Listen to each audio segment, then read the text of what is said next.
It's Thursday, y'all. Got another episode of the Late Night Vision Show right here, episode 349. It is a busy, busy time. We are recording shows like crazy. We've got scopes piled up to our ears. Jason, I'm going to bring you in right now, owner of Outdoor Legacy. Good to have you back on. Good to be back here 349 weeks. How are you doing, sir? I am doing good. I tell you, it is. Hans is right. What he's talking about is we've been recording interviews with all of the major thermal manufacturers, getting ready for SHOT Show. Those will all be released on the Tuesday, first day of SHOT Show in a couple weeks from now. And I tell you, it's cramming, all of those other episodes, recordings and interviews in. It's been difficult. We also had the big release this week, breaking news on Monday.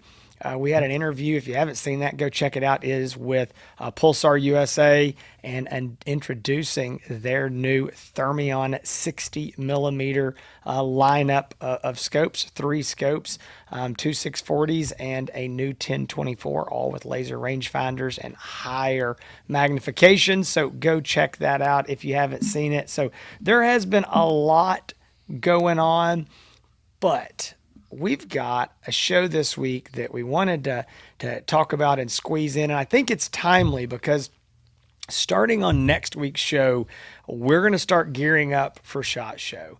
And there's a lot of people. This is the scope buying season. It starts in the fall and the winter, and as SHOT Show comes around, a lot of people are looking at new stuff and new optics, and a lot of times there's confusion when it comes to buying a scope of or a handheld for that matter, or binoculars, of what style works best for my setup, or even sometimes it's just there's pros and there's cons, there's benefits and to certain designs of things, whether that's larger, whether it's more compact, whatever it is. And so some of this is going to seem obvious, to some of you guys I know who have been doing this a long time and probably own a lot of different scopes. But this is something that Hans and Garrett and I get on the phone every day of, somebody will call and maybe they've got an idea of, hey, this is the scope that I want, or this is the design that I want because it's whatever, small, or it's big, or it looks like a 30 millimeter to whatever it is. And then we kind of get into it with them and we realize quickly that it might not be right for them. So Hans, before you jump into this, why don't you tell folks if they're wanting to buy one of these scopes where they can get them? So if I'll make this quick. If you're looking to buy an optic, you want to buy from Outdoor Legacy, we're here to help you. 877-350-1818, outdoorlegacy.com. You can call and talk to us directly. We want to earn your business. We don't expect it, but we do all these shows to put the information out there, to give you a resource. But we understand this is a very small piece of the pie, because people call and they're like, man, I'm overwhelmed. I watch all your videos, but I'm more confused than I was before.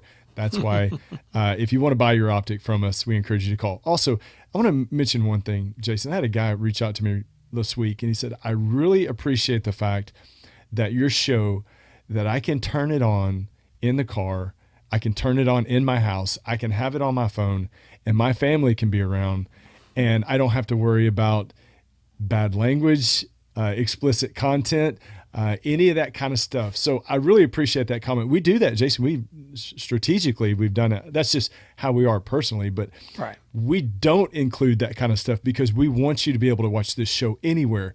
You and I talk about it all the time. I hate now just opening anything, YouTube, social media, and you're fighting bad language, you're fighting bad content. Can't have your kids explicit. Around. Yeah. Can't, because we have kids, and most people do. You can't have your kids around because there's just so much bad language. We want you to be able to play this anywhere and not have to worry about anything that your kid might hear other than just two guys talking about numbers and scopes. They'll be bored to death, but they won't be offended. They might go to sleep. Yeah. So you're not going to have to worry about bad locker room stories or bar stories or anything like that. Anyway, I'll keep that short. We appreciate you. Thank you for tuning in. All right. Today, we're going to touch on a subject that we've done so many shows, I don't even know what we've talked about, what we haven't talked about. But we need to touch on a topic that is well known, but also at the same time, if you're watching on camera, I have this piece of lint or cotton floating around my head, driving me crazy. I can see it in the reflection. That if you're listening on in your car, you're like, why even say that? All right. We need to touch on form factors. And does it really matter? Does the form factor of a scope really matter? I'm going to show a couple. Just for the sake of definition and knowing exactly what we're talking about, Jason. So I have in my hand, this is the brand new, and the name of the scope isn't important, but this is the Knockpix Slim H35. Okay. This is what we would consider a traditional or compact style scope. I also have, and we mentioned it before, the release of the brand new Pulsar Thermion 2 XL. This is the XP60. So this is what we would call a tube style scope. So when you hear us refer to a tube style scope, we're talking about a 30 millimeter tube scope like the Thermions, like the iRay Bolts, the Knockpix Ace, the Adder. Am I missing? The Rix Leap series. Mm-hmm. Those are the 30 millimeter tube style scopes. And then we talk about the traditional style scope or the compact. That is, the Rattlers, the Ricos, this Slim series, the Storm, the Rick Storm. So compact versus tube style scope. Now, so I'm going to interrupt you, and I'm going to say there's actually probably two more categories in there. And one of those is if you take that Slim, that's a small unit, like a Rattler or a Storm or something that you could hold in your hand. Yep. But then you've got some in-betweens, some things like the Rico RH50V2 or the RL42R or the RH50R, where those are as big, almost as long as a 30 millimeter tube scope. And they would be over twice as big as that Slim, but they're still in what we'd call a traditional style, not in a 30 millimeter tube. And then the last thing I would say, and you're probably getting to this, I don't know if you've got one there, but like a little micro, like an RL25 or an RH25. But anyway, keep on going. I will. Yes, I've got one. I'm going to be digging that out. Perfect. But so traditional, compact, some compact. Mm-hmm. So you may hear us refer to, it's a really crude term to use, but like a brick style scope, the rectangle, like the Ricos or the old Pulsar Trails, it's rectangle. It's like a box.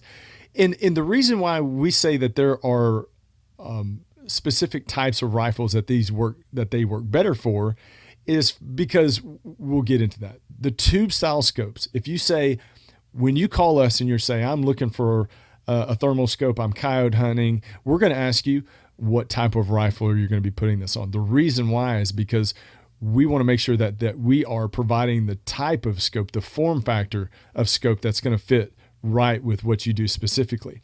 So if you call up and you say, we say, hey, what kind of rifle are you going to be putting this on? If you say an AR style rifle, the next thing I'm going to ask you, do you have any intention at any point of being able to want to move that from an AR to a bolt action rifle? Some people say, nope, it's always going to be on an AR. I don't like bolt action, not going to happen. Or you may have some people that say, you know what? There might be a time where I want to put that on a bolt action rifle. If you are giving any indication at any point that you do want to use a bolt action rifle, you're probably going to hear me, Jason, or Garrett most likely recommend a tube style scope, just like this Thermion scope. The reason being, as you can see, it is designed like a regular daytime optic. It's a 30 millimeter tube. It mounts. We have this in the American Defense Manufacturer mount, that what it comes with, but it will mount with any set of 30 millimeter rings. Whether your rifle is a Picatinny rail, a Weaver style rail, you can get 30 millimeter, and that's a very common size, but you can get rings that will match up with the rail on your rifle. The reason why this is a great for a bolt action rifle is because there's a lot more mounting flexibility. You can slide this mount back and forward or backward on your rail. You can also slide the scope within the rings forward or backward. And what that you're trying to gain is optimal eye relief, comfortable eye relief. Now that is different for everybody. Everybody's got longer arms, different size rifles and stocks. How, Jason, how somebody likes to address the rifle, which is a fancy term for how you like to, how you sit behind it. Some people are real like structured and your cheek weld's got to be right and you're not leaning into it. Some guys are like, I'm going to lean over a fence post and, this thing's going to be, my head's going to be hanging all around it, and they don't care. But traditionally, a tube style scope, what we will tell you, a tube style scope, you can mount on an AR style rifle, a bolt action rifle, a chassis rifle, and you're going to be able to get good and comfortable eye relief on any style platform. Now, did I leave anything out before I move on to the compact and the traditional? No, I think that's it. The one thing I just want to say, because I can just hear it in the comments. The last time we talked about this, there was a couple guys who jumped on there, and one of the guys indicated that we were idiots, and it was that it might be true. Yeah, it may be true. That you could add an extended Picatinny rail to any bolt action rifle, and then you could mount any scope to it. And here's what I would say to that. That is true. You can, where there's a will, there's a way. Where there's enough duct tape and baling wire and WD-40, you can do a lot of things. But just because you can do something doesn't mean you should do something. And so my comment is, yes, there are ways to take these small compact scopes on fixed stock rifles like bolt guns.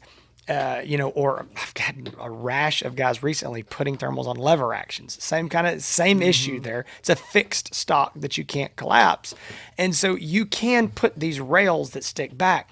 But what a lot of people don't like, me personally included, is to have that rifle scope basically on a diving board that is hanging off behind the rifle over the stock. Does it work? I'm sure that it does. One, it looks really crazy. Two, it just feels weird to me to have my scope completely hanging over thin air on this, again, diving board back there. I'm not saying it won't work. I just don't think it's the best way to do it. If you're in a bind and that's what you have to do, I think you do it. But I think what Hans and I are trying to say with this whole show is you're spending a lot of money. I mean, whether we're talking about $1,000 or 5,000 or more, make sure you're buying the right thing for your application first, so you don't have to get, redneck engineering to make it work. We're trying to help you before you make the purchase. So go ahead, Hans. I think that was all. Yeah. So I'm going to retouch on probably everything you just said. But so going to, like what Jason said, the what we would call a traditional, and this is the only traditional. I've also got the smaller, even smaller, the micro. But the reason why this is going to be better, like Jason said, you can put an extended rail on a bolt action rifle, and you'll see a lot of people that will mount these smaller compact scopes on bolt action rifles. Now, you can put a rail extender, but when you start stacking components like that, we feel like, and a lot of people, and even in the shooting industry, when you start stacking mounts like that, you can run into some issues with zeroing the rifle or holding zero. I mean, depending on, you're stacking components. It can lead, you're giving yourself something else to not perform properly. This stuff was designed to mount specifically to the rail of the rifle. But you can see on the bottom of this scope right here, it's got a set of 2 screws right here where that mount screws directly into this one. It's fixed, so it's got to go in that specific rail. But there's no flexibility to move this scope back in the mount itself. Yes, you can move the mount and the scope back on the rail of the rifle, but you can't, not like a tube where you can slide the scope in the mount, the 30 millimeter rings. This is fixed. That mount is not going to move any further forward or backwards on this scope. So the question is, and look at this micro. I mean, this is even smaller. So the question is, here's the question. Will a compact style scope work on a bolt action rifle? The problem that you will find out is you won't know unless you buy that scope and you get it home and you test it. So many people I've heard from have said, man, I bought this whatever XYZ compact scope and I tried to put it on my bolt action rifle, and my buddy has one on his bolt action and he said it was just fine. I tried it on mine and I don't like it. It's not because one scope is better for that, or not because his compact scope's better for that bolt action. It's because he didn't feel comfortable with the way that he was having to position his body behind the bolt action rifle to get good and comfortable eye relief. So the question is, yes, it will work. Your scope will turn on, it will function, you can shoot with it, the reticle is going to come on just like any other scope. The question is, will it be comfortable for you? And you will only know that, and that's not what somebody wants to hear. Well, we don't know if it's going to work unless you get it and you buy it. I would not suggest doing that. I would definitely suggest buying a scope that's designed for your style of rifle. And again, the traditional, the subcompact style scopes, the brick style scopes, those are designed specifically and better for an AR style rifle. The tube style scopes are better for any type of rifle, but it's because of the mounting flexibility. So, Jason, no, I think that's great. They will work on on bolt action, but I think that you like buy the type of optic that is made to work with your rifle. Mm-hmm. And if you buy a small compact to go with your AR, and then, hey, you get a bolt gun, you want to try it and you can make it work, fantastic, awesome. You hit the lottery, that's good news. But I think it's the same reason that you don't see many people running red dots on bolt action style rifles. That's just generally not what that's made for. Doesn't mean you can't do it. Doesn't mean it's not possible. It's just, there's not a lot of EOTechs on, on bolt guns. And again, it's just buying what it's made for. So anyway, we're just trying to help you because we've had a lot of. I do want to add one thing. Oh, go ahead. So I understand, because there's going to be people that jump in the comments and say, well, my AGM Rattler works perfect on my Ruger Predator, and again, it probably does. And it probably works for you, but you cannot say that universally across the board for everybody. And that's why people call in and say, well, is my 1960 bolt action rifle, is it going to work with, there's so many different styles of bolt action rifles and length of the pulls and stocks. And you can't say it universally like you can with a tube style scope. Well, universally, it will work on everything. The other thing is look at the size of Hans versus me. I mean, Hans is 6 inches taller than me. He's got longer arms than me. He's going to get on the exact same rifle different than me. Mm-hmm. And so where his eye is going to naturally sit is going to be closer to that scope than mine on a fixed stock, because I'm just a smaller guy, shorter arms. It's just the way that it is. So, well, I agree. I don't want to beat the dead horse. The only other thing that I want to touch on is the micro units like the Knox 18, the RH25, the RL25. You can show that. I got one. So right here. We generally, those optics, all of those optics named, are designed, number one, to be helmet mounted. That's really why those optics exist. But when the manufacturers were making them, they realized, hey, we've got an opportunity here. We can make these multifunction units. We can make them, put a mount on them, make them recoil rated, and a guy can shoot with them, whatever. That's fine. Most of the time, though, those are normally going to be very low magnification, 1 powers. Normally, those are going to be for, again, we wouldn't really call them for hunting unless you're just shooting armadillos in the backyard. Even that RL25, which is what I think you said you have there, that's a 2 power. But it's just, it's good for what it does for a helmet and that sort of thing. And yes, you can put it on a rifle and make it work, but we generally would not advise that for a rifle scope. You can spend the same money or less and get something far better that's going to be a little bigger, something like that Knockpick Slim or a Rattler or a Storm or whatever, that's still really small and could still be popped off and used as a handheld or whatever. So at the end of the day, guys, I want to be clear when we're talking about this. We're not trying to put everybody into a little square box, and we're not saying what you can and cannot do. We're trying to help prevent that heartburn that people get when they spend, a lot of money, and whatever that amount is, it's a lot of money to them, and then get home and everybody, we're all, listen, men, we're like little kids when we get our new toy. And I know we got some ladies that listen as well. When we get home with this and unbox it. We want to slap it on the rifle and we want to go play with it.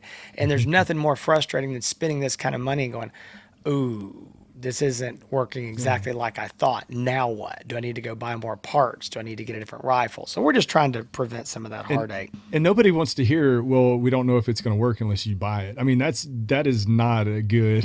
That's why you buy what works. Yeah, That's the thing. We can tell you what will work. Yeah. Yeah. All right. So I want to move on. I want to talk about handhelds for a minute.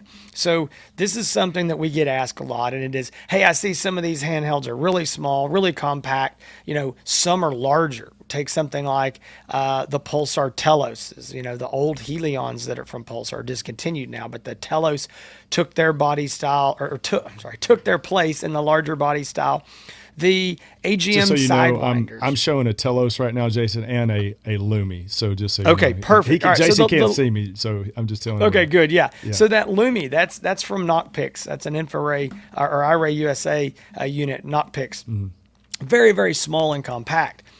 And so in the past, and there's getting to be some crossover here, so I can't say this for a fact, but I would say in the past, until this year, I would argue, we have not seen any small compact optics that could compete with the image quality of the full size, let's say like that Telos or an AGM Sidewinder. Normally, for whatever reason, and I've talked to some of the engineers about this, and they've tried to explain things to me that kind of get over my pay grade in about 2 seconds of why the larger units are just easier for them to get better image quality out of. I would say there's some small units like that Lumi now that are pushing those boundaries. That image quality that you get out of that unit is really, really good. It might not be quite as good as a couple of the full size units, but it's getting up there. So it's a really nice image. And so there are some pros and cons. Sometimes you got to think about that. There's some gives and takes. And a lot of guys would say, let's just use one brand and pit them against each other because that's more fair. We take a Pulsar Axion versus a Pulsar Telos. I don't think this is anything that Pulsar is going to be shocked that we say. If you want the best image quality, it's always been in a Telos. If you want more compact, something like the Axion that exists, but it's less expensive, and you're giving up image quality. So there's a give and a take there. I would also say, people say, well, practically in use, does it matter? I mean, small is better. I think we all agree we like small better. It's lighter, it's more compact. Stick it in your hoodie pocket, stick it in your coat pocket. A big full-size monocular, that's going to be harder to use. So is there any benefit to the full-size monocular? And I would say yes. I would say the one benefit is I feel like something with like a Telos Sidewinder that when I can grip my hand around it and it's bigger, I can hold it steadier.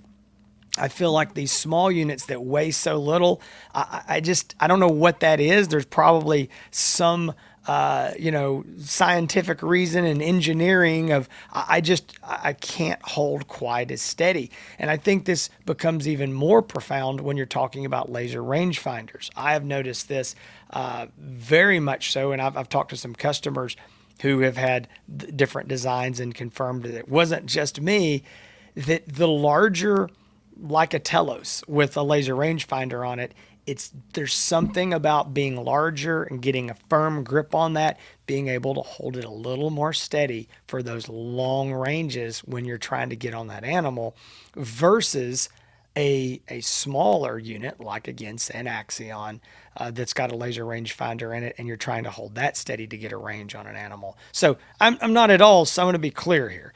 This is not like the rifle scopes where, if you buy the wrong one, no. This is just a preference.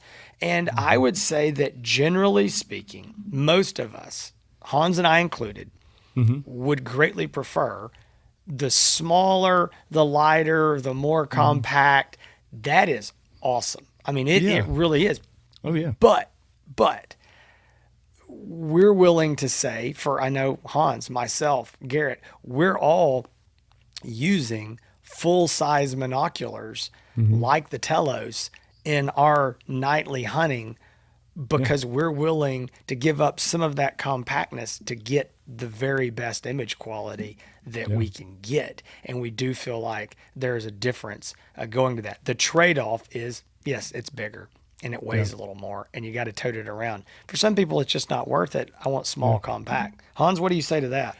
So I know, you're kind of alluding to this, and the smaller monocular, this Lumia is fantastic. I think they're starting to catch up a little bit. I think that the AGM, the Reach IRs are really good. Yes. IRI's got a really good, I mean, some of these compact ones are getting better. The Telos is, I'll restate it. We've long said that in the previous Helion, do have the better picture image of the handheld monoculars. I do think also, it really comes down to your style of hunting. So there's a lot of you out there that are a lot of deer hunters, or a lot of people that are using it for emergency situations, or camping or hiking, property protection. Really like that small, compact, stick in their pocket. A lot of you bow hunters are used to carrying a laser rangefinder, and this is like the same. This Knockpix Lumia is the same size. Very easy to stuff it if you're carrying a lot of gear. A lot of guys that are, Jason, that I've noticed, and you probably have noticed too, and I think we're going to get into that as well, as the binoculars and the monoculars, but is the guys that are out west that are doing the big game hunting, that are really, they're used to carrying a big set of binoculars, and they're setting them up on tripods. They're willing to have that size because of the viewing experience and having a little bit better picture image, and just being able to glass better with it. And so I think you really need to, I think when people call, they kind of already know, I want the smaller one, or I want the best one. But really keep in mind how mobile you think about, and I tell this to people all the time, think about what you do when you get out of that truck. Tell me what you're carrying. How far are you walking? When I go out, Jason, I got a backpack on. I've got my tripod I've got my tripod in one hand. I've got my rifle around my chest, and I've got my monocular in the other hand. And I tell people, what are you carrying? And if you've like, oh man, I've got a tripod, and I've got a bucket, and I've got a seat, and I'm like, well, where are you going to hold the monocular? And all of this madness. So you really think about it in your mind. Think about, okay, when I go hunt, this is what I've got. This is what I wear. And this is where I can easily stuff a monocular or not. And that's where it'll help you understand exactly what they need. Now, if you're just like, I don't care, I want the best picture image I can get, and there's a lot of you out there, then there's definitely the monocular for you. If you are doing a lot, if you got a lot going on, you really need to think about it. The size is very important. Size and compactness could be just as important of a feature as overall quality of the image, and price. That's a big factor that comes into play too. Okay, I got one more thing we're going to talk about here. This is a bigger deal. Probably should have put this ahead of just this basic binocular talk, or monocular talk. And it is binocular versus monocular. And there are more binoculars coming on the market all the time. There's a lot, and there's more. I think we're going to see more this year after SHOT Show.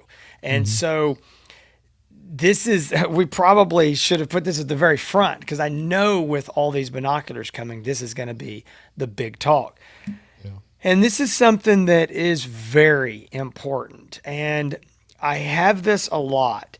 Had a guy who's a customer of ours reached out to us this week about this exact issue.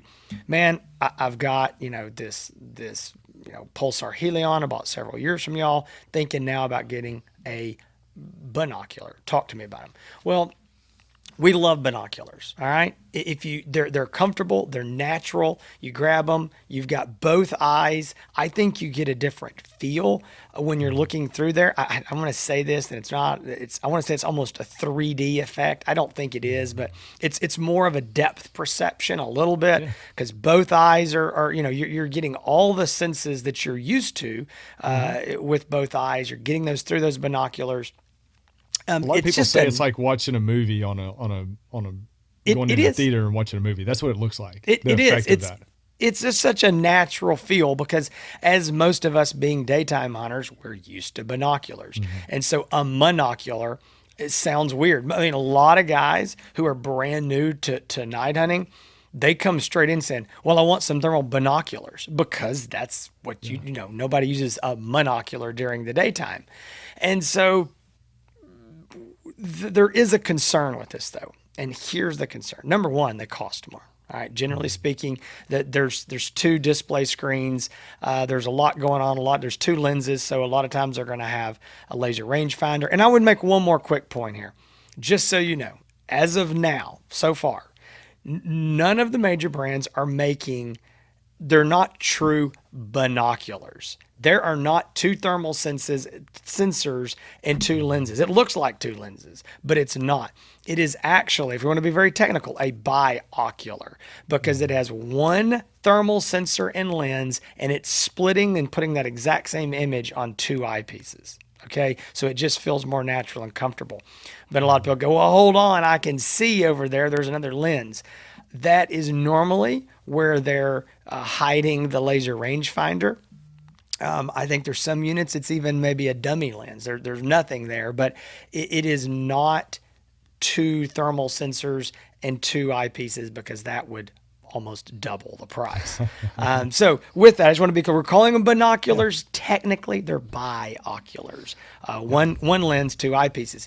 Here's where the problem comes in, is we go back to Hans just talking about, where are you going to hold these? How are you, what are you carrying with you? What is your method of night hunting? My advice to people is this: if you are sitting in a stationary position, most likely in a whether it's a pop-up blind or in like a deer stand, somewhere that you're sitting there, or maybe we've got a lot of guys who are out west, and they're glassing, maybe even in the daylight, doing some scouting and things, looking for elk, mule deer, bear, and maybe you're out there laid out on a big rock or on a tripod, and you're spending a lot of time glassing, but you're in a stationary position.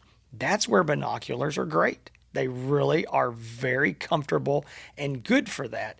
Where they're not good is for guys that are mobile. Hans and I, we love binoculars. We love to play with them, use them, but I never carry them hunting because I don't have anywhere to carry them.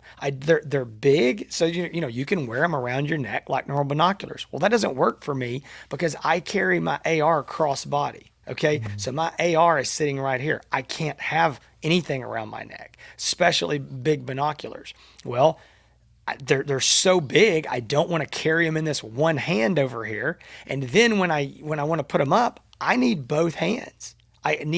Absolutely need both hands. You can take a pair of daytime binoculars and you might hold them up for a minute with one hand, but you can't do that very long. They're heavy. You can't hold them steady. Your arm gets tired. So you use both hands, both arms. So that's why for stationary people, it's good. For guys that are spotting, stalking, moving around, not great. Also, I know this is something that Hans and I deal with, and that is going through woods, brush, climbing through barbed wire fences.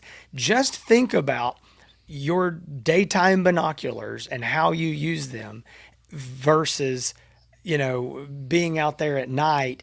And if you're doing the same thing, sitting still, then they're probably going to be really good. If you're doing a lot of moving, a lot of walking, those things are heavy around your neck. They're bouncing on your chest. And I know you can get the binocular harness just like, you've got during the day to keep them in there tight. But again, where are you carrying your rifle? How far are you moving? Are you going through brush? Do you want to have to let everything else go and use both hands? Now, there's probably some manufacturers out there right now going, thanks, guys, we're not going to sell any binoculars. I was about to say, we're not good at this. We're killing the sales of binoculars. But I'm making the point of it depends on what you're looking for and how you're going to use them. I love binoculars, but I just want to make this last point. You just need to think about the size, the bulk, and the weight, and like Hans said, when you get out of the truck, what are you doing? How much stuff do you have with you? How far are you walking? Yes, we are killing the sales of binoculars. But what I tell people, so when I'm walking out in the field, again, imagine I've got my I've got my backpack, my tripod, my rifle around my chest. I have no spot for my binoculars, which most people put around their neck. But the most important thing is when I have binoculars, I don't feel as mobile, meaning I can walk for a little bit and then I have to stop and use the binoculars and then scan and then go back to walking. With a binocular, I can actually, in the dark, I can walk and scan at the same time. I don't feel like I can do that with binoculars. Now, you're right. Binoculars are, man, if I was sitting still, if I was in a stand, a deer stand, a box blind, if I was on a high rack, coyote hunting, a big predator hunt, and I was always on the top rack, the high rack, yeah. I mean, that's a great viewing experience. But if you, like Jason said, if you're walking around a lot, moving a lot, it can be a little bit of a challenge, the size, the weight, and scanning, feeling like you have to stop the scan. But yeah, I mean, again, so I really want to be clear. I'm not against binoculars. We love them. We've sold a pile of them over the years, and the guys that we've sold them to, I think generally love them and wouldn't trade them for anything. But we've made sure that they're going to work for their style of hunting. So again, this is one of those things where there's no one way to do this. You can have what you like. I can have what I like. We can have the chocolate. We can have the vanilla. But there are certain things that just work better in different situations, whether it's the traditional daytime scope design of a thermal on a bolt gun, whether it's, highly mobile, moving a lot, smaller monoculars are probably going to be better than full-size binoculars. You can make anything work. Everybody's different. We're not here to say these are the ground rules, do not break them, but we want to help you. Again, spending this kind of money, we don't want there to be surprises when you get something and go, this doesn't work exactly the way I thought, because maybe I didn't know to think about it this way. So that's what this show's about. And hopefully it will help you before you make that purchase. Speaking of purchase, if you good job, man. Wow, You set great that up perfect. transition. If you want to buy an optic from Outdoor Legacy and you need help, outdoorlegacy.com, 877-350-1818. We'd love to help you. And again, we'd love to earn your business. So many of you do call us and you accept that invitation, and you do so open-minded, saying, you know what, I do want to give you guys the chance, and we'd love to buy the optic from you. So again, 877-350-1818. Go check out. Y'all do not need to go far from this show. If you are a fan of night hunting, if you live, eat, breathe, when you go to sleep, you're dreaming about scopes, you need to stay tuned until the end of spring. I don't know. There's just a lot coming right now. We've got a lot of shows, a lot of content. We've got SHOT Show coming up. We're going to be doing pre-SHOT Show. We're going to be doing State of the Union. The first day of SHOT Show, we've got a bunch of industry shows being released. We've got our live from the SHOT Show episode that we do Thursday of that week. A lot of information, a lot of stuff coming, a lot of new stuff that you need to know about. If you're trying to decide on a scope right now, make sure that you use all the information at hand, whether it be with us on the phone or the information that you see on the show. If you want to find out more about Outdoor Legacy, I told you the website, the phone number. You can find us also on Instagram and on Facebook. You can find me on YouTube, Hans ETX, Hans ETX. Jason, I did not tell you this. So for all of you that don't know, Hans is my nickname. So we've said that many times on the show. Hans is my nickname. This is random and not show worthy. I got curious one Sunday after church, and I started doing some genealogy. That's the study of rocks. Genealogy. Genealogy. I was like, what is it? Yeah, genealogy. I've been watching too many archaeological shows. You can ask Jason about that.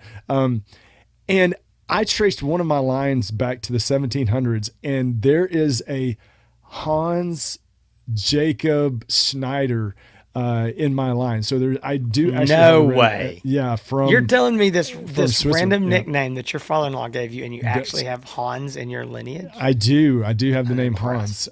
So I had to point that out. It's destiny.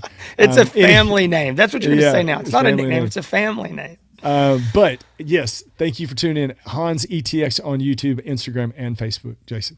All right, guys. Hey, hope you enjoyed the show. We will see y'all back here next week, and get ready for SHOT Show Talk, because there's going to be a lot of it here over the next 3 or 4 weeks. See y'all next Thursday.